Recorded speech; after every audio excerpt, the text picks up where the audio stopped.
So good day everyone. So today we're going to discuss about the global population and mobility, the global city. So but before we start, let us define what is global population. So global population refers to the total number of people living on earth at a given time, as well as how they are distributed, grow, and age across different regions. And the second one is global mobility. Describe the movement of people across within borders, whether voluntarily. So the third one is a global city. So sometimes ginatawag na siya nga world city. So is a major urban center that acts as a key node in a global economic, political, cultural, and logistical networks. So these cities have outsized influence on international affairs and serve as hubs for trade, finance, innovation, media, and governance. So what is global cities? So global cities are central sites for advanced services and facilities of telecommunication, which are necessary execution and management of global economic activities. In those sites, corporate headquarters tend to center particularly companies that are operative in more than one country. According to Sakya Sasin, global cities are strategic sites that manage and guide the global economy. Many of these cities were already center for international trade and banking. So bright afternoon everyone. My name is Benmar Cañafuego and I am the second reporter, and my topic is all about global city. So as it said, globalization is spatial. It is a spatial phenomenon. So it means globalization is where something happens. So globalization isn't everywhere. It's thrive in specific place like big cities or industrial cities. For example, ang Shenzhen factory sa China. So dito ng spot where it can connect globally, or amo na siya ang global hub. For example, ang Shopee Bay. So it involves understanding where things are, or how they distributed, or how they interact across geographic areas. Na siya. Now, then ang second is globalization happens in physical spaces, opportunities, and human capital, foreign investment, economic move to cities. Cities act on globalization and globalization act on cities. So it means, as I said earlier, globalization isn't everywhere. It's rooted only in specific place where physical infrastructures, workers, and money came together. Cities becomes hub because they offer the spaces and resources globalization needs to thrive. For example, as I said, sa example ko, ang Shenzhen China Bay was a small fishing village until ang globalization turned it into a tech manufacturing hub. Now, that Shenzhen factory supplies world with electronics or mga products, while global demand for gadgets fuel Shenzhen growth ng makabulig to sa ila economic growth. So globalization acting on the city, which is ang China. So in short, cities and globalization are like teammates.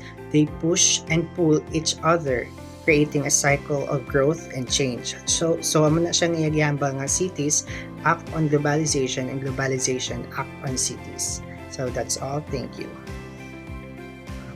Good day everyone, I am Arellano and I'm discussing about defining global city. So a global city was called as the world city or sometimes Aqua City or world center. It is a city which is a primary mode in the global business economic network. So a global city is a city that plays a really important role in the world economy. These cities are kind of like headquarters or command centers of global businesses. So, next is the command points in the world economy. They're places where big decisions about the economy, trade, and finance are made. Think about New York, London, and Tokyo. Next is the key locations of finance and specialized services. They have major banks, stock exchanges, and companies that offer things like law, tech, and consulting services used by businesses around the world. Last is the major sites of productions and innovation. They often lead in creating new ideas, technologies, or trends that spread globally. Also, globalization, how the world is more connected through trade, travel, and internet, makes these cities even more important. Finally, all cities are part of global system, meaning even small or local cities are influenced by and connected to global. Thank you. That's all. Birth after Miss, I am Joan. I'm the next reporter. So in the 1990s, sociologist Saskia Sassin popularized the term global city. She used this concept to describe certain cities that serve as a key nodes in the global economic system. According to Sassin, a global city is not just a large or influential within its own country, but it plays a crucial role in a global flow of capital, informations, and services. Sassin criteria for identifying global cities were primarily economic. She focused on cities that act as command centers for a global economy, especially in terms of finance, business services, and international trade. In her early work, Sassin identified New York, London, and Tokyo as the main global cities. These cities host major stock exchanges and financial institutions that are essential to global capitalism. New York, home of the New York Stock Exchange, one of the largest and the most influential stock exchange in the world. And London, home and the Financial Times Stock Exchange, a key financial index that tracks the performance of major UK companies. And the last one is Tokyo, home of the Nikkei Stock Average, a leading indicator of Japan economic health and a key player in Asian markets. These cities functions as a global hubs where decisions and financial flows that affects the entire world are contracted. Sassin works help shift and focus from nation to cities when analyzing globalizations and economic power. That's all. Good afternoon everyone, I'm Rosheena and I'm the next reporter, and my topic is defining global city.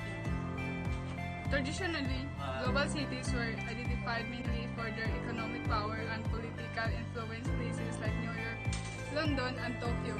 But recent commentators have maintained the criteria. Today, a global city isn't just about finance and politics.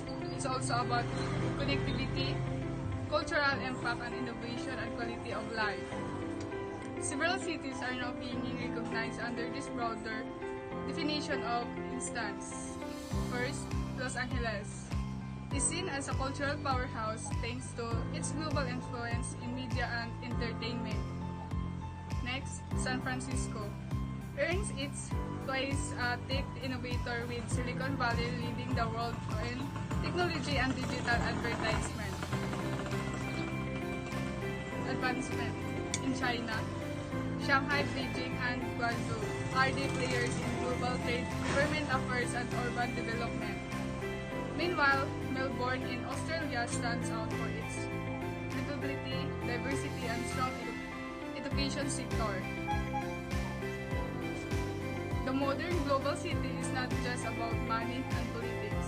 It's also about ideas, culture, people, and progress. That's the evolving face of the global city in today's interconnection world.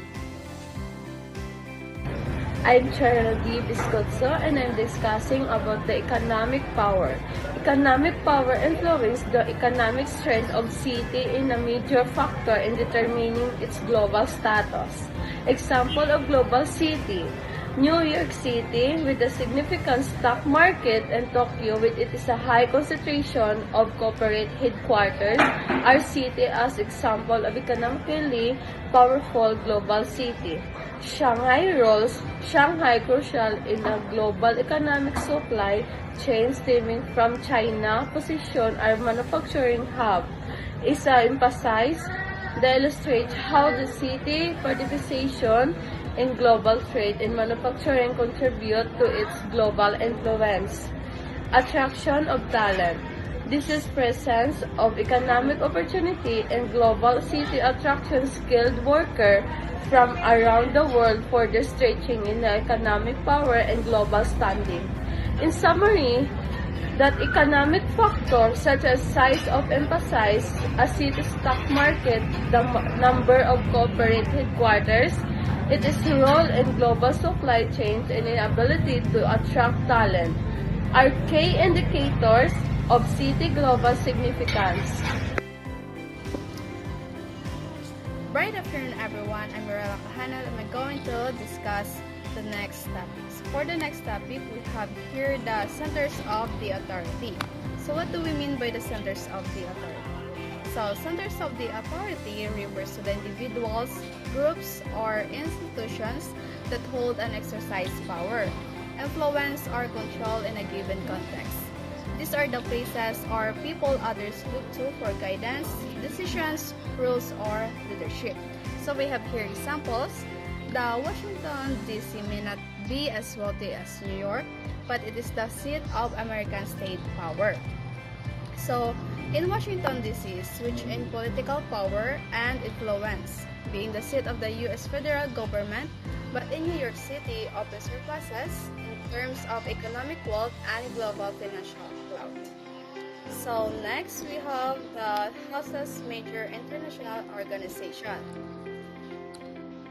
House's major international organizations is the place or usually a city or country that the location of the headquarters or important offices of major international organizations. So we have here examples that the headquarters of the United Nations is in New York. Brussels is the home for European Union, Jakarta, but also the location of the main headquarters of the nations. So many cities around the world serve as headquarters for significant international organizations. These organizations play crucial roles in addressing global challenges, fostering international cooperation, and promoting peace and prosperity. These slides argue that a city's intellectual and cultural influence is shaped by its publishing industry, prestigious universities, and major entertainment industries. New York, London, Paris, Boston, and Los Angeles as examples. It concludes that this leads to culturally diverse global cities. However, the claims about the dominance of these specific cities and Harvard's ranking require further substantiation, as they are oversimplifications and potentially misleading. The visual of children with a teacher reinforces the theme of learning but doesn't directly support the claims made. Good day everyone, I am Chastine a Copitco. So today I will be discussing the challenges of global cities. Global cities conjure up images of fast-paced, exciting, and cosmopolitan lifestyle. Means that when people think of major international cities like New York, London, Tokyo, or Dubai, they often imagine them as a vibrant places full of energy, diversity, and opportunity. So when we say fast-paced, life in a global city tends to move quickly with busy streets, bustling businesses, and people constantly on the go. And for exciting, this city offers a lot of entertainment, cultural events, nightlife, and new experiences that attract people from all over the world. A cosmopolitan lifestyle refers to the presence and mix of many cultures, languages, cuisines, and ideas.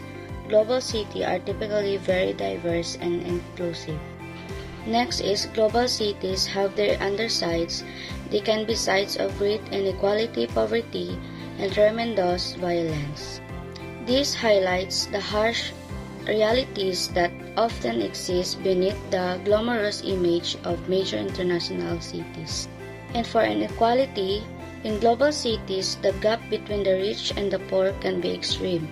While some people enjoy luxury, others may struggle to afford basic needs like housing or healthcare. And poverty, despite being centers of wealth and business, many global cities have large population living in poverty, especially in slums or marginalized neighborhoods. And last, violence. High levels of crime and violence can be found in certain areas of global cities, often linked to social inequality, unemployment, or gang activity. Good morning everyone, my name is Jehl Chavez and I will be the next reporter for the Group 1. So this phenomenon is driving out in the poor favor of newer or healthier residents. So in the outskirts of New York and San Francisco are poorly urban enclaves occupied by African and American. Slowly, they are being forced or moved farther away from the economic centers of their cities. So this explains that the protests against gentrifications are escalating in major U.S. cities. The process, defined as the displacement of lower-income residents by wealthier newcomers, is driving up rents and property values, forcing long-time residents, particularly African communities, from their homes and neighborhoods. And this displacement leads to a loss of affordable housing, cultural erosion, and economic hardship for affected communities. The image depicts a protest highlighting the struggles against these ongoing issues. So whether bisan ano man nila i-protest, kung ano ang ginahambal sang city, amo lang ginagyapon nila batunon nga matabo sa ila. Good day everyone. My name is Janvill Cañete. Global cities are important in our economy. It facilitates the movement of capital, people, and ideas worldwide. They attract skilled workers and high-income individuals, creating economic opportunities. Therefore, I conclude that global cities are important, especially to the people, not just to the ordinary people, but for everyone.